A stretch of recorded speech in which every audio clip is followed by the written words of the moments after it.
کله افغانانو نه ګوشکیان اخلي یا موبایل یې اخلي، زه تاسو ته نن یو ستر حقیقت وایم چې دی دا 90% دویم نمبر.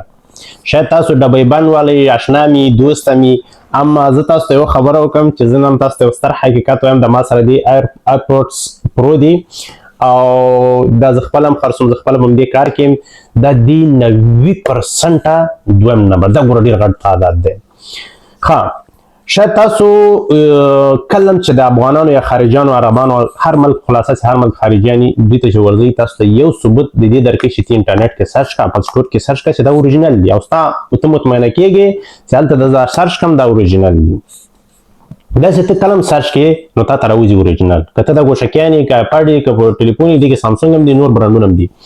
ښه دا څنګه تاسو وپېژنئ چې دا دویم نمبر دی؟ زه تاسو ته یو ډېر ښه اسانه طریقه ښیم. نو ټولو نه اول چې تاسو دا پیژنئ، دا ګوره تاسو کلم که چېرته په اروپا کې د اپل سټور نه موبایل اخیستی یا هم د ساتورن یا میډي مارک ډېر الکترونیک مارکیټونه چې هغو نه تاسو والی، یا شاید نورو هیوادو کې تاسو اوسېږئ اروپایي، هغو کې نور مارکیټونه چې تاسو کلم والی په ډبي باندې پلاستیک نه وي، هېڅ وخت په ډبي باندې په څېر پلاستیک نه وي.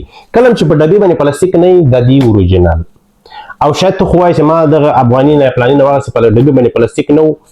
امکان لري چې پلاستیکونه یې ترې لرې کړي، ځکه چې هغه ښه له ورا معلومېږي. د اپل چې د دوه دانې هغه لري کاغذونه لري، چې هغه وشت کې ډبۍ خلاص کړي، بس نور په څېر پلاستیک نه وي په یو ملک کې نشته، ځکه د اپل خپله تولید کوي دا. او ما په اپل سټور کې سکیورټي کار کړی، ما ته پته ما دې ټوله پوښتنه کړې ده او زه یې خپله خرڅوم.